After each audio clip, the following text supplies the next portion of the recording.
नमस्कार दोस्तों, स्वागत है आपका मेरे YouTube चैनल के एक और नए वीडियो में। वर्डप्रेस सीरीज की इस वीडियो में हम बात करेंगे कि हम अपनी वर्डप्रेस वेबसाइट में जो भी इमेजेस यूज करते हैं कैसे हम उसके साइज को कंप्रेस कर सकते हैं। इमेज कंप्रेशन का मतलब क्या होता है कि माना हमने कोई इमेज अपलोड की है और उसका साइज है 1 MB, तो वो कंप्रेस होके 600 KB या 500 KB ऐसा उसका साइज हो जाएगा।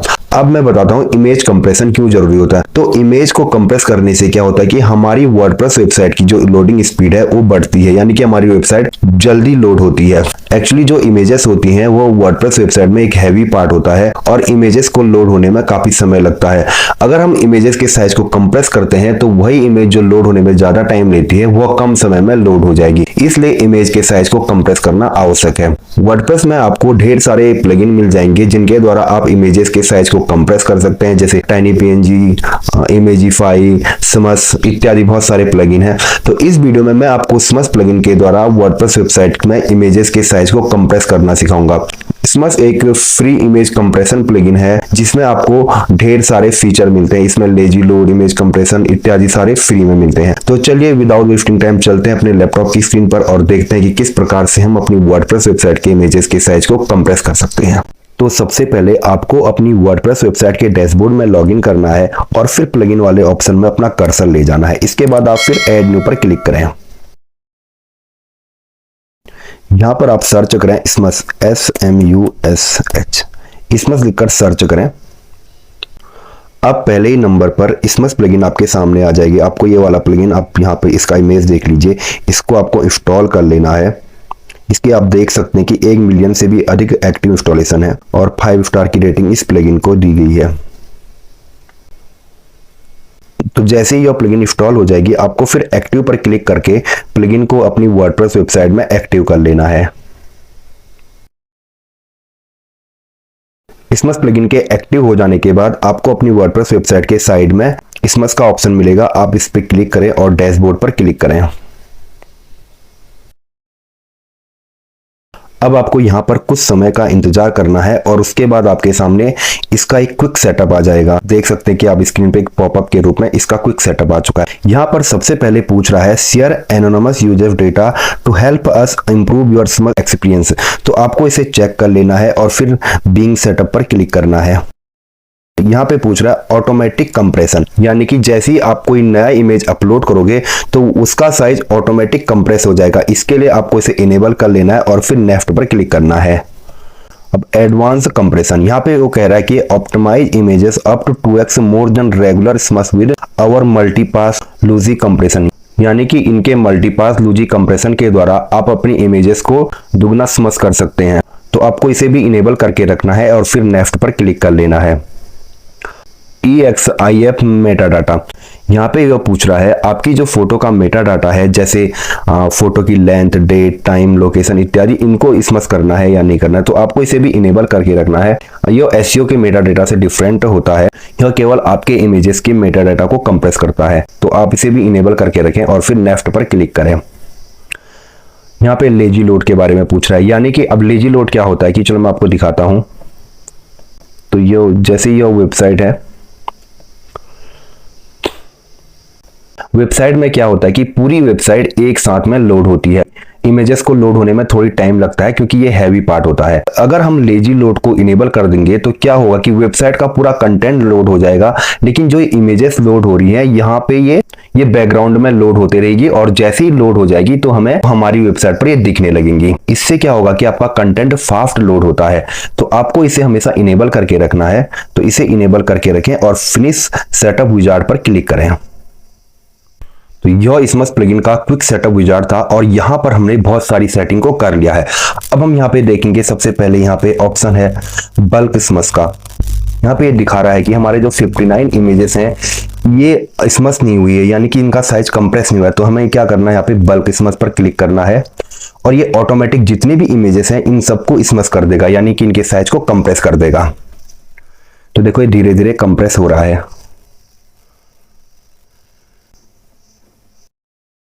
अब हमारी सारी इमेजेस कंप्रेस हो चुकी है। आप यहाँ पे देख सकते हैं images optimize in the media library 100% है। तो यहाँ पे अब नीचे कुछ सेटिंग है, इनको हम देखते हैं। यहाँ पे सबसे पहला ऑप्शन है इमेजेस साइज। वर्डप्रेस में एक्चुअली क्या होता है कि वर्डप्रेस आपके द्वारा अपलोड की गई प्रत्येक इमेज के एक से अधिक थंबनेल इमेज बना देता है और उन सब का आकार अलग अलग रहता है। यहाँ पे इसमें हमको ऑप्शन दे रहा है कि आप किस इमेज साइज को कंप्रेस करना चाहते हैं जिसे वर्डप्रेस ने जनरेट किया है। तो आप ऑल भी कर सकते हैं या फिर आप किसी कस्टम साइज को कंप्रेस कर सकते हैं। जैसे यहाँ पे थंबनेल साइज को अगर आप कंप्रेस नहीं करना चाहते तो इसे अनचेक कर सकते हैं। इसी प्रकार मीडियम, लार्ज, जितने भी ये इमेजेस साइज है ये सभी वर्डप्रेस ऑटोमेटिक जनरेट करता है, तो आपको इसे हमेशा ऑल रखना है। अगला ऑप्शन है ऑटोमेटिक कंप्रेशन। तो विजार्ड सेटअप में हमने इसकी सेटिंग कर दी थी, यानी कि अगर आप अपनी वर्डप्रेस वेबसाइट के किसी पेजेस या पोस्ट में या कहीं पर भी कोई इमेज अपलोड करेंगे तो उसे अपलोड करने के दौरान ही उसका साइज कंप्रेस हो जाएगा। तो ये इनेबल ही रखना है आपको सुपर समझ। इसकी सेटिंग भी हमने विजार्ड सेटअप में कर ली थी। इसका मतलब है कि इसमस के मल्टीपास लूजी कंप्रेशन के द्वारा आपके इमेजेस का साइज है जो दुगना कंप्रेशन हो जाएगा। मेटा डाटा ये भी हमने विजार्ड सेटअप में कर दिया था। जो आपकी इमेजेस का मेटा डाटा है जैसे लेंथ, डेट, टाइम, लोकेशन, वो इमेजेस के साइज से रिमूव हो जाएगा। ये एसईओ मेटा डाटा से डिफरेंट है। अगला ऑप्शन है इमेज रिसाइजिंग का। इसका मतलब क्या है कि एक्चुअली वर्डप्रेस में क्या होता है, जो भी इमेज आप अपलोड करते हैं उसका साइज जो भी होगा वर्डप्रेस उसे बैकअप में रखता है और डिफॉल्ट रूप से 2560 इंटू 2560 पिक्सल का एक स्केल्ड वर्जन बनाता है। तो आप यहां से क्या कर सकते हैं कि इस इमेज साइज को चेंज कर सकते हैं या रिसाइज कर सकते हैं। तो यहाँ पे आप इसे इनेबल कर देंगे और यहाँ पे इमेज का साइज आप चेंज कर सकते हैं। अगर आप चाहते हैं कि वर्डप्रेस आपके द्वारा अपलोड की गई इमेज का कोई स्केल्ड वर्जन ना बनाए तो उसके लिए आप यहाँ से इसे डिसेबल भी कर सकते हैं। तो अभी हम इन दोनों ऑप्शन को छोड़ देते हैं और अगले ऑप्शन पर चलते हैं। अगला ऑप्शन है ओरिजिनल इमेजेस। इसका मतलब क्या है कि वर्डप्रेस बाय डिफॉल्ट रूप से क्या करता है कि जो जनरेटेड इमेज हैं, जो वर्डप्रेस मैंने बताया था कि बहुत सारी इमेजेस जनरेट कर देता है, उन्हीं को कंप्रेस करता है और जो आप ओरिजिनल इमेज जो आप अपलोड करते हैं उसे कंप्रेस नहीं करता है। तो इस फीचर को इनेबल करने से क्या होगा कि जो आपके ओरिजिनल इमेज है उनका साइज भी कंप्रेस हो जाएगा। तो आप इसे इनेबल कर सकते हैं। यहाँ पे दूसरा ऑप्शन है बैकअप ओरिजिनल इमेजेस, यानी कि आप जो इमेजेस अपलोड कर रहे हैं उनकी कॉपी को आप रिस्टोर कर सकते हैं। आप इसे डिसेबल ही रहने दें, क्योंकि अगर आप इसे इनेबल कर देंगे तो आपका जो अपलोड फोल्डर है उसका साइज इंक्रीज हो जाएगा। तो इसे आप डिसेबल ही रहने दीजिए। अगला ऑप्शन है ईमेल नोटिफिकेशन का। ये फ्री वर्जन में अवेलेबल नहीं है। अगला ऑप्शन है बल्क रिस्टोर का। तो यह फीचर क्या करता है कि आपने जो भी इमेजेस अपलोड किए हैं उसके थंबनेल साइज को रिजनरेट करता है। अब अभी इसे छोड़ सकते हैं। तो यह सारी सेटिंग करने के बाद आप सेव चेंजेस पर क्लिक कर लीजिए। अब आपकी सारी सेटिंग अपडेट हो चुकी है। अब हम अगला ऑप्शन देखते हैं जो है डायरेक्टरी स्मस का।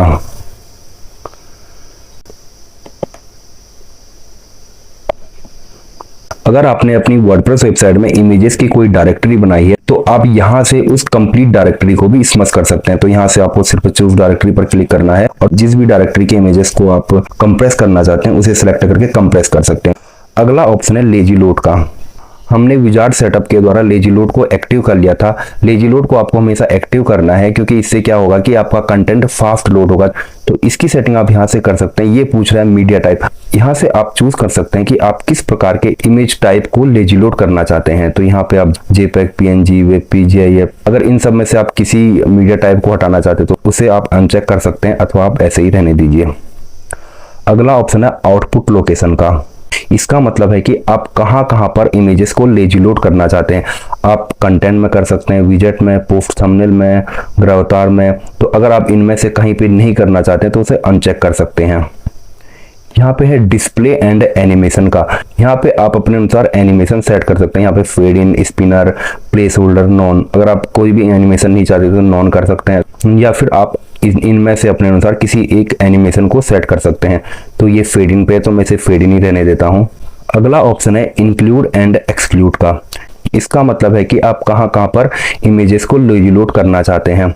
तो अगर ये सारे ऑप्शन इनेबल हैं, जैसे front page, blog, pages, post, archive, category, tag, अगर आप इनमें से किसी भी एक लोकेशन पर इमेजेस को लेजी लोड नहीं करना चाहते हैं तो उसे यहाँ से डिसेबल कर सकते हैं। लेकिन मैं आपको ऐसा रिकमेंड नहीं करूंगा, आप इन सबको इनेबल ही रहने दीजिए। यहाँ से आप चाहें तो किसी एक पर्टिकुलर पेजेस या पोस्ट के इमेजेस को लेजी लोड होने से डिसेबल कर सकते हैं। आपको सिंपली वहां पे इसका URL इंटर करना है जिस पेज के इमेज को आप लेजी लोड नहीं करना चाहते हैं। इसी प्रकार से आप यहाँ पर पेज आईडी या पोस्ट आईडी के द्वारा भी इमेजेस को लेजी लोड होने से डिसेबल कर सकते हैं। अगला ऑप्शन है स्क्रिप्ट्स का। तो इसमें क्या करता है कि अधिकतम परफॉर्मेंस बेनिफिट के लिए फुटर में एक स्क्रिप्ट को लोड करता है। आप चाहें तो इसे हेडर में भी स्विच कर सकते हैं। तो आप या तो फिर हेडर इसको सिलेक्ट करेंगे तो ये हेडर में स्विच हो जाएगा, लेकिन इसे आप फुटर में ही रहने दे सकते हैं। अगला ऑप्शन है नेटिव लेजी लोड का। इसे इनेबल करने से क्या होगा कि आपका जो नेटिव ब्राउजर है उसमें इमेजेस लेजी लोड होंगी, तो आप अभी इसे छोड़ सकते हैं। अगला ऑप्शन है डिसेबल नो स्क्रिप्ट का।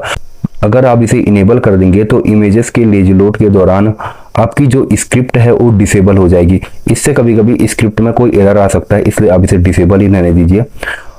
अगला ऑप्शन है डीएक्टिवेट का। अगर आप इन सारे फीचर को डीएक्टिवेट करना चाहते हो तो यहाँ पे सिंपली एक क्लिक में डीएक्टिवेट कर सकते हैं। यह सारी सेटिंग करने के बाद आप सेव चेंजेस पर क्लिक कर लीजिए और अब हमारी सेटिंग सारी अपडेट हो चुकी है। यहाँ पे अगला ऑप्शन है CDN लोकल वेपी। ये दोनों इसके पेड वर्जन में है, इसलिए हम इन दोनों को छोड़ देंगे और हम सीधे आएंगे इंटीग्रेशन पर। यहाँ से हम इसमस को अलग अलग जगह इंटीग्रेट कर सकते हैं। तो पहला ऑप्शन है गुटनबर्ग सपोर्ट। अगर आप अपने गुटनबर्ग एडिटर में इसमस स्क्रिप्ट दिखाना चाहते हैं तो इसे इनेबल कर सकते हैं। इसी तरह ग्रेविटी फॉर्म, जो अगर आपने जो भी इनमें से यूज किया है, जहाँ पे भी आप इसमस को इंटीग्रेट करना चाहते हैं उसे आपको सिंपली इनेबल करना है। तो अभी मैं gravity form, WP bakery page builder इनका यूज नहीं कर रहा हूँ, तो ये क्लिकेबल भी नहीं है। तो फिर हम नीचे जाएंगे और फिर इसको सिंपली सेव चेंजेस पर क्लिक करना है। फिर अंत में सेटिंग, ये लास्ट ऑप्शन है configure general setting for this plugin. अब हमको कुछ जनरल सेटिंग यहाँ से हम कर सकते हैं। यहाँ पे पहले पूछ रहा है इमेजेस रिसाइज डिटेक्शन। अगर आप इसे इनेबल कर देंगे तो यह फंक्शन आपकी उन इमेजेस को हाईलाइट कर देगा जो उनके कंटेनर साइज से बहुत बड़ी हैं या बहुत छोटी हैं। अगर आप चाहें तो इसे इनेबल कर सकते हैं या फिर इसे डिसेबल ही रहने दे सकते हैं। इसके बाद ट्रांसलेशन है। अगला ऑप्शन है यूजर ट्रैकिंग का। आप इसे इनेबल ही रहने दे सकते हैं। इससे क्या होगा कि जो इसमस के डेवलपर हैं उनको प्लगइन को और बेहतर बनाने में मदद मिलेगी। यह सारी सेटिंग करके आप फिर सेव चेंजेस पर क्लिक कर लीजिए। इसी प्रकार कॉन्फ़िगरेशन का अगला ऑप्शन है, ये ओनली पेड वर्जन में है तो अभी हम इसको छोड़ देते हैं। और फिर यहाँ पे है डाटा एंड सेटिंग का। यहाँ पे पूछ रहा है कि अगर आप इसमस प्लगइन को अनइंस्टॉल कर देते हैं तो उसका जो डेटा है वह रहना चाहिए या वो डिलीट हो जाना चाहिए। तो अगर आप इसे रहने देना चाहते हैं तो कीप को सिलेक्ट कर सकते हैं, अगर और डिलीट करना चाहते हैं तो डिलीट को सिलेक्ट कर सकते हैं। तो मैं रहने देना चाहता हूँ तो मैं कीप पर क्लिक कर लेता हूँ। यहाँ से आप रीसेट सेटिंग को रीसेट कर सकते हैं। ये सेटिंग करके भी फिर आप सेव चेंजेस पर क्लिक कर लीजिए। अगला ऑप्शन है एक्सेसिबिलिटी का, तो आप इसे छोड़ सकते हैं। अब इसमस प्लगइन की कंप्लीट सेटिंग हमने कर ली है। तो दोस्तों इस प्रकार से आप इसमस प्लगइन के द्वारा अपनी वर्डप्रेस वेबसाइट के हर साइज की इमेज को कंप्रेस कर सकते हैं। उम्मीद करता हूं यह वीडियो आपको पसंद आया होगा। अगर यह वीडियो आपके लिए हेल्पफुल रहा तो इस वीडियो को लाइक करें तथा इसे अपने दोस्तों के साथ भी शेयर करें। और अगर चैनल को पहली बार विजिट कर रहे हैं तो चैनल को सब्सक्राइब करके जरूर जाइए, क्योंकि इसी प्रकार के इंफॉर्मेटिव और प्रैक्टिकल वीडियो मैं इस चैनल पर नियमित रूप से अपलोड करते रहता हूँ। वीडियो को अंत तक देखने के लिए आपका बहुत बहुत धन्यवाद।